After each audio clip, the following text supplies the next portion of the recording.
The vast expanse of Nevada's Badlands stretches endlessly to the horizon.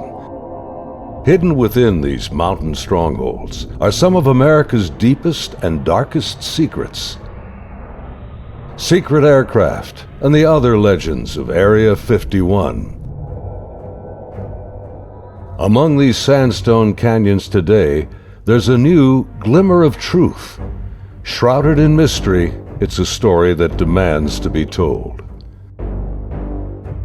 These are the witnesses of one of America's most unusual UFO encounters in history. Navy veterans and a band of brothers that want you to know that what they witnessed is real. This is their story. Petty Officer Jason Turner served aboard the USS Princeton in 2004. His personal conviction for democracy and patriotism guides him in his search for the truth. This is an actual event that happened, and I witnessed it. Aviation tech Patrick Hughes, a USS Nimitz veteran, he speaks for his shipmates who choose to remain silent. I'm one of those who has to see to believe, and obviously I've seen the evidence of this, so it exists. Top Gun Air Intercept Controller Kevin Day and Fire Controlman Gary Voorhees, both from the Princeton, served together in the ship's Combat Information Center. They saw them first, whatever it is they are. They wanted to show themselves, whatever they were. I don't think they wanted anything really to do with us. They were literally breaking the laws of physics in my eyes. These sailors are here for truth and vindication, and their story goes back over a decade to a time and place that marked a departure for all of them, both in their Navy careers, but also in their knowledge of the limits of man's technological understanding of our world.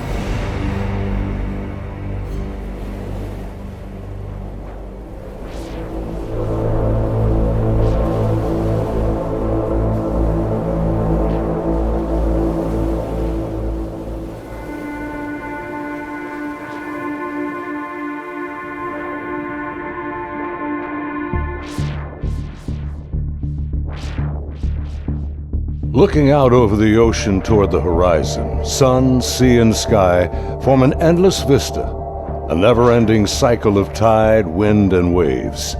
Here, far from shore, strange events have unfolded. These stories stretch the boundaries of our imagination and challenge our beliefs. This is a true story of such events from the accounts of the sailors and naval aviators who experienced them. Professional military service members who want the world to know that what they encountered is real. Even more troubling, our military has no explanation. The answers seem to elude everyone, like reflections on the waves, yet they are out there.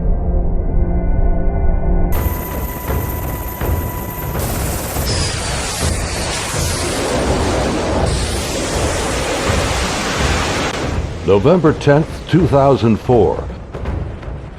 90 miles southwest of San Diego, California, in the Naval Operations Area, the Nimitz Carrier Strike Group and her complement of warships and the aircraft of Air Wing 11 are conducting a routine 2-week training exercise.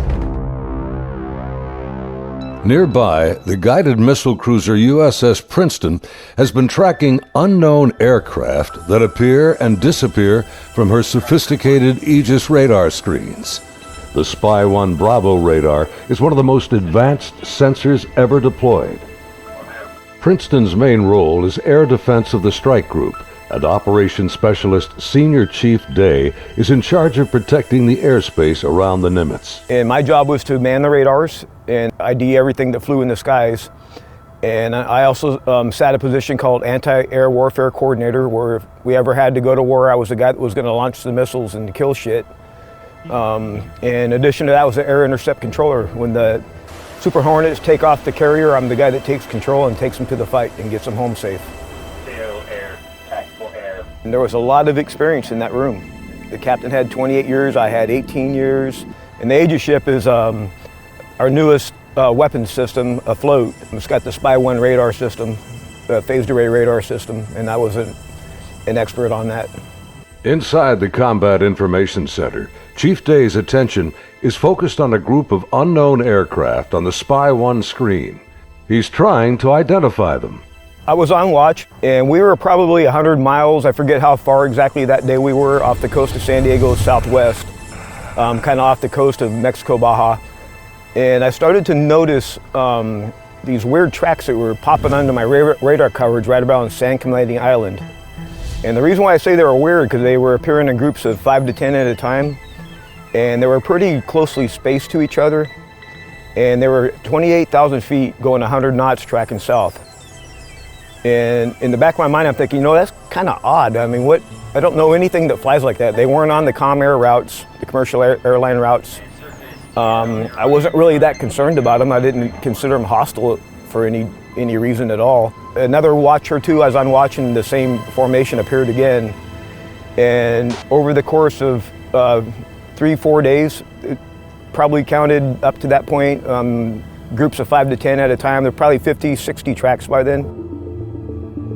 Today, Kevin and Gary are still looking for answers. They've known each other for over a decade since their Navy days. Gary was a third-class petty officer and fire controlman back then. I worked on the Aegis computer system on a CG-59 guided missile cruiser, the USS Princeton. I'm in charge of CEC and data recording and maintaining and operating all the mainframes that run the system. They're both becoming increasingly frustrated in their attempts to ID the strange aerial objects, which have no transponders and fit no known flight profiles. The guys that work on the Spy 1 Bravo radar, they had come across and said they needed to take the system down for recalibration because they were getting clutter or ghost tracks, and they needed to recalibrate to get rid of them. Then once they did finish all that recalibration, bring it back up, the tracks didn't disappear. They were still there, but they were actually sharper and clearer. They were doing diagnostic tests on everything we had to make sure it was not a system malfunction. And it turned out that it wasn't. These were actually real objects. I had the highest spy track quality possible on these contacts. In this situation, I actually started recording on all 4 tapes at the same time. That way, it was a one continuous loop, and I was just replacing them as they were, becoming full. We failed utterly to identify these things. It didn't meet any of the parameters for anything that was known. In some cases, they seem to descend from space and then suddenly plunge to near sea level in seconds.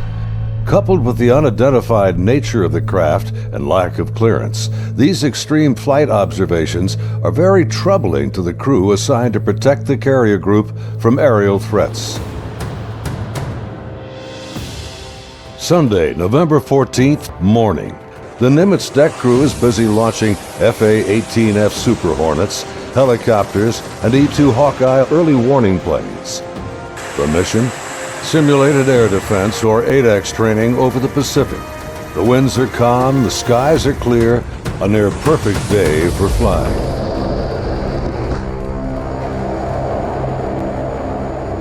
As they launch, the Black Aces squadron has no knowledge of events happening nearby. In the back of my mind, that's when I determined I was going to become concerned about these objects. Is we were getting ready to launch a whole bunch of aircraft in that same piece of sky. Fast Eagle climbs out to 20,000 feet and heads to the cap station about 40 miles south of the carrier. The cap is a rendezvous point used to form up with the other airplanes. Just 25 miles separation. The commander of Fast Eagle has over a decade in the air wing. His wingman for the day is a new pilot, a young officer on her first carrier deployment. She's paired with a senior pilot, her backseat weapons system officer for the mission. He will manage navigation and the advanced radar and targeting pods on the aircraft.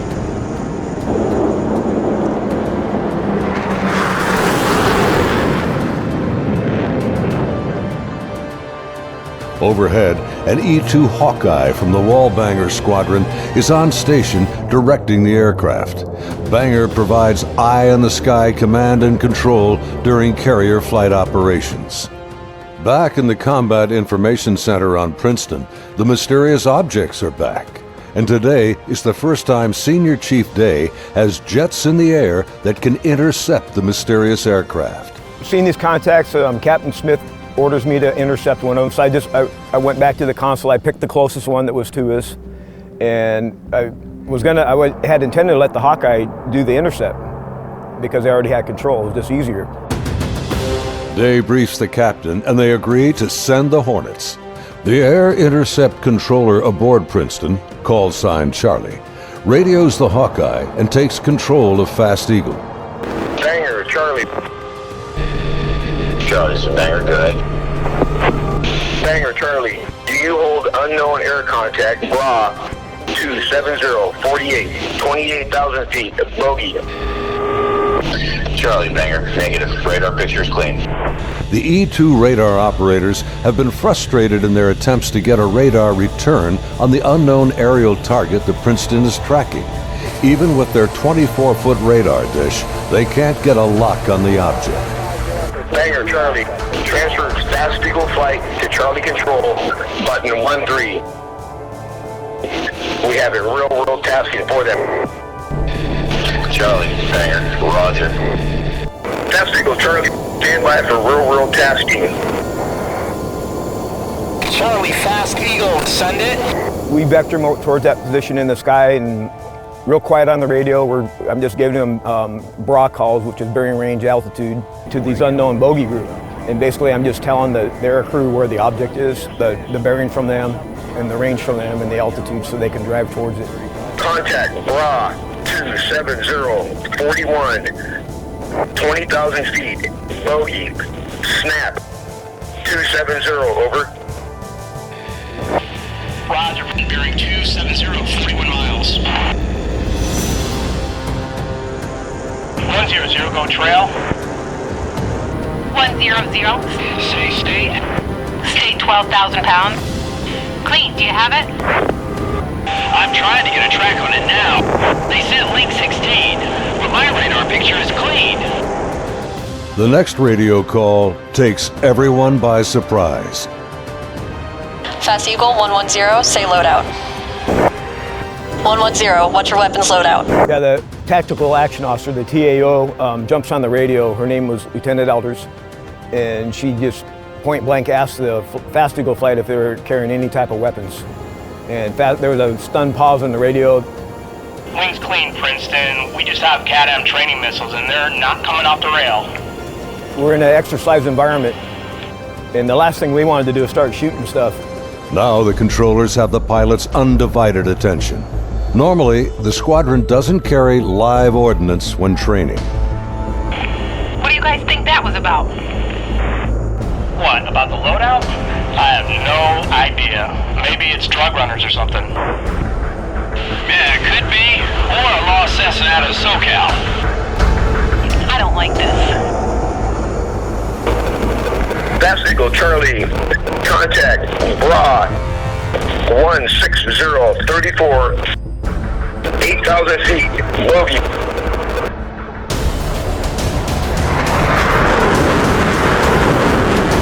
Roger, 34 miles at 8,000. Committed, your call, continuing. As Fast Eagle approaches the target, they see nothing unusual. Their onboard radars can't get a lock on the object. Fast Eagle, Charlie, bra 160-10, 8,000 feet. Roger.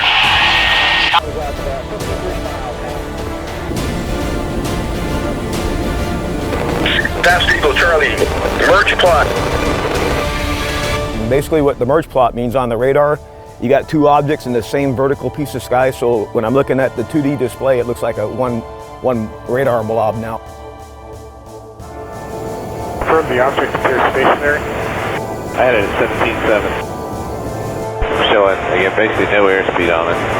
Hey, you guys seeing us? What is that?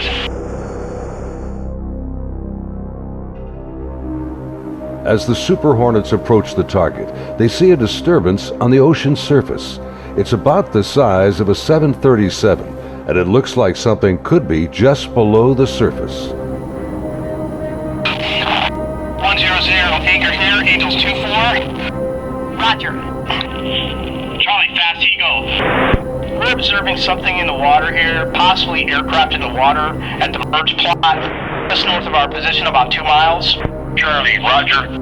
I'm descending to Angels 14 to take a look. Do you think that's our unknown? Man, not sure. Radar's clean.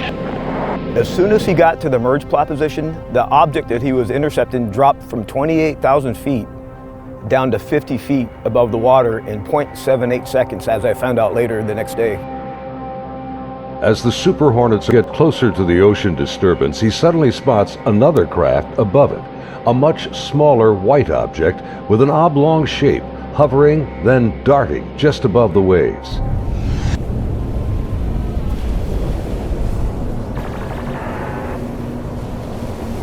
The object is moving around erratically, seemingly focused on the white water.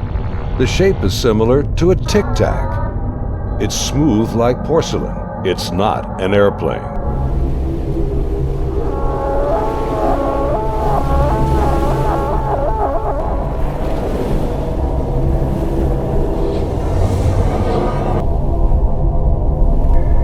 Suddenly, the object begins to rise into the air.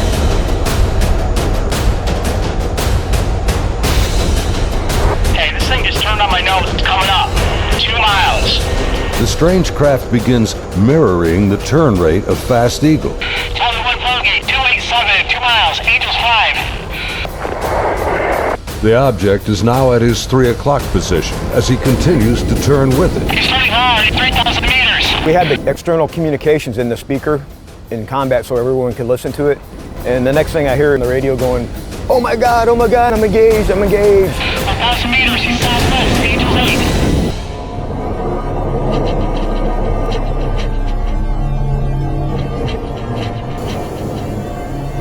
The commander is now about a mile away as he maneuvers his Hornet to get behind the unknown craft. It's about the size of an F-18, about 47 feet long, and it has no wings. As the dogfight unfolds, he quickly turns and dives to bring his jet's nose ahead of the object to close the distance.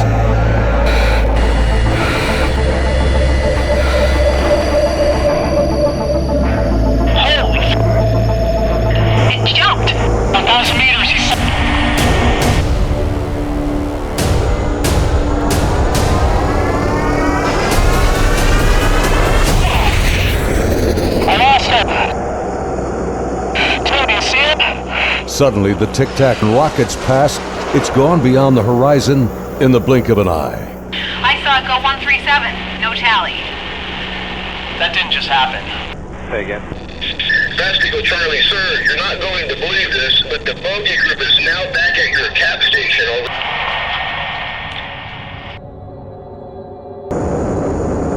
As Fast Eagle returns to the area of the ocean disturbance, the object is gone, and the sea is once again calm. Soon, they land on the ship.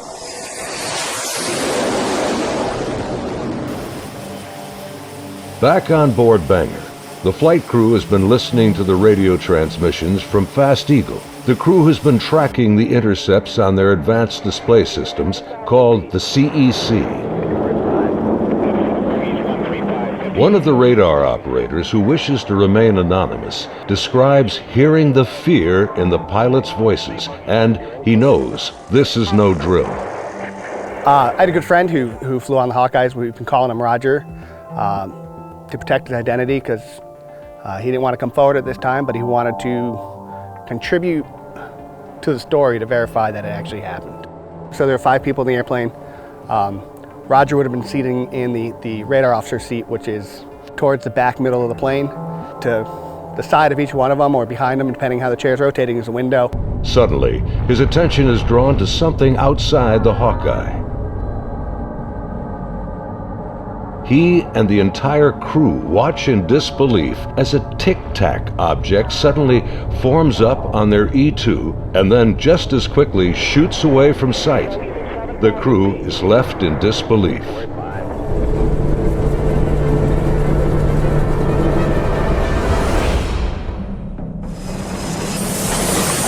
As Banger returns to the ship, the crew is shaken. The highly unusual events are troubling, but what happens next has haunted them to this day. U.S. Navy officers quickly arrive and escort the aircrew to a secure space on the ship.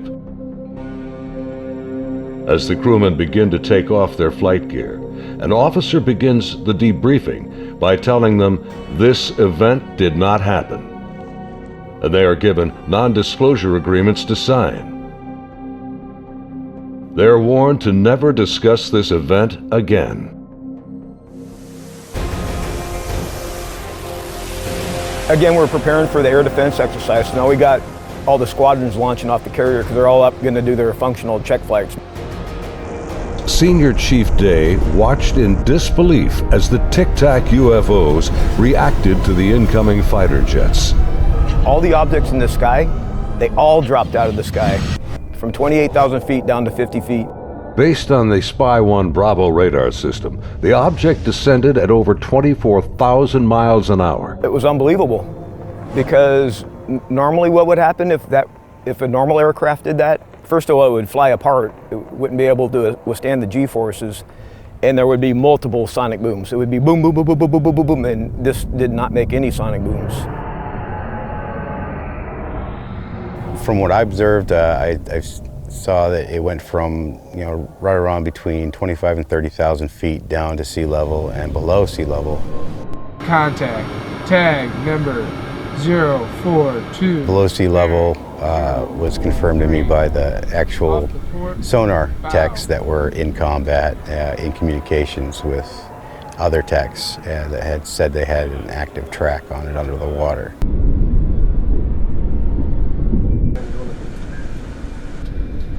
They're talking with their sonar guys on the sub that was with us, and I mean, I was told directly that it did go underwater. It went from being in the air to underwater. From what they were saying, it was going averaging about 500 knots under the water.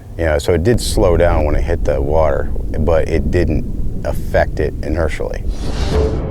After the intercepts, both Kevin and Gary climbed up to the ship's bridge wing to get a better view of the objects through the binoculars. We'd go up to the bridge wing and look at them through the big eyes, which is heavily magnified binoculars that are out on the bridge wing of the ship. Even when I was off watch, I was usually up in combat anyway, and I was sitting at the console. I just picked the closest object to us, and I got the relative bearing from the ship, slave over to the relative bearing of about the right altitude, and saw this white light in the sky. The movements were smooth to erratic. They just moved from one point to another. It was always a very sharp and clean movement. It always felt like a constant speed, not like speeding up. Just it needed to go to that point, and it decided to do it at this speed. And then it would just go from nothing to the speed they were going to go, and then stop at the next point.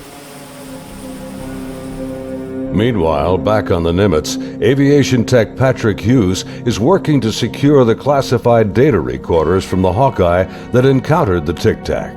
We pull out their hard drives. We call them RMCs, we call them bricks because they physically heavy like a brick. But they contain the software to run the airplane. And they also record a lot of the data that the aircrew sees during the flight. So we take the removable stuff, we take it out, we go downstairs, back to our shop. Patrick's job involves tracking the chain of custody of the hard drives. Then we open up the safe, put them in the safe. We've got tracking sheets so we know what RMCs are on what airplane. We know who signed them out, who put them in the airplane, who took them out of the airplane. As he gets ready to wrap up the mission, there's a knock on the door. Our commanding officer's there, two other guys in flight suits, who I'm assuming were Air Force officers, because pretty sure that's the insignia they had on. But they were not on the ship earlier. I did not see them come on the ship, so I'm not sure how they got there. But the skipper basically said, I need the bricks off the flight. We opened the safe, we put them in the bags. He took them, he took his two anonymous officers and left. The officers, with the classified hard drives in hand, soon board an HS-60 Seahawk helicopter and leave Nimitz.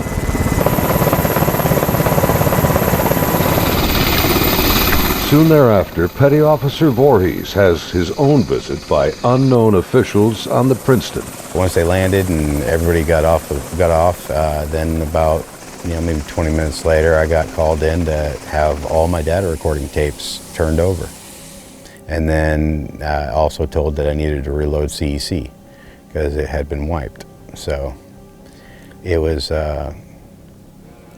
so I turned over all the tapes, and then they also said if there's any even blank tapes to erase anything else that's in the shop.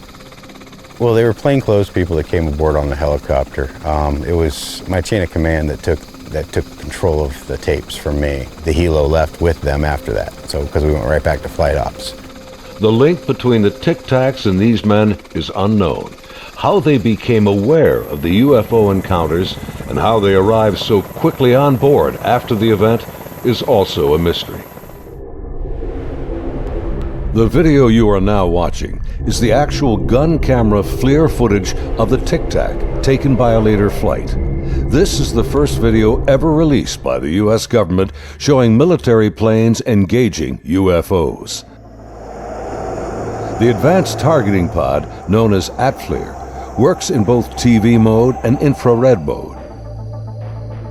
The film reveals no control surfaces, no exhaust plume, a uniform heat signature, and no visible means of propulsion. Gary and his shipmates saw the FLIR film on their consoles and on the secret LAN aboard the Princeton. It was a much clearer video. You could see the shape of the ship. You could see it, moving. I tried to go and get a disc to come make a copy of it, and by the time I got back, it was already off of our hard drive, off the secret LAN. No access to it whatsoever. Petty Officer Jason Turner also saw a much higher resolution version of the FLIR film showing strange appendages extending from the object. But it did have some protruding at the bottom of it. I couldn't tell if they were curled back or straight down. Jason says the video was approximately 10 minutes in length and much longer than the video that has been released. I saw this video playing and I'd ask him, is this what we're training, or what's part of this training that we're going through? And he said, no, this is real life. And when I saw it, it was a very clear image, a very clear video, and this thing was going berserk, like making turns, like it's incredible. The amount of G-forces that it would put on a human that this thing was doing. The jets were like trying to trail this thing, and it would just run off and leave them. It would just poof, gone, and then it would come back, and then you would see it, and then it made a maneuver, like they were chasing it straight on. It was going with them. This thing stopped, turned, and just gone. That's the only way to describe what it looked like. Dude, this is a fucking drone, bro. There's a whole fleet of them. Look on the ASA. My gosh. Just 11 years later, fighter jets from USS Roosevelt filmed this anomalous object in 2015. Well, if there's look at this thing. It's rotating. Like the Nimitz encounter, they too were conducting routine training when fleets of UFOs were encountered by the pilots. The Nimitz encounters remained cloaked secrecy for over 13 years. The first-hand testimony about UFO sightings is practically unheard of from military service members. Thanks to the brave and honest accounts of the sailors and naval aviators who have come forward to relate their experiences, and of the remarkable videos they filmed that day, the silence has been broken. I dealt with this all on my own for many, many years, and it was not a very pleasant journey to go through, because no one really believes you. But now things have changed, and anyone out there that's struggling with this and wants to reach out, there is now a group that you can reach out to and get help and support and vindication. It's honestly been a little relieving to be able to actually talk about it and how important that event really was, and not just keep blowing it off. There's people out here that really need to know and want to know, and you have the support of me and Kevin and my other shipmates that have come forward and decided to talk about it. My role is to describe the story and convince people that yes, this event really happened and these objects were really real, but what they are, I have no idea. It is something. I want to know what it is. That's the whole reason I chose to come forward to contribute to the story, because there is a story here, there is more information here. And the more of us that talk about it, the better chance of the full story coming together. And it's vindication for us that other people are looking into it, and we finally tell our story and people listen. If you need to get a hold of us or would like to talk to any of us, Kevin, me, or any of the other guys that have come forward, there'll be an email address at the end of this video that you can contact them and they can get a hold of us. If you or someone you know has witnessed unknown objects from military ships or planes, please contact us at the address on your screen. You can remain anonymous. As we strive to understand these encounters and come to terms with what they mean, there's something far beyond the horizon and the limits of our comprehension waiting for all of us.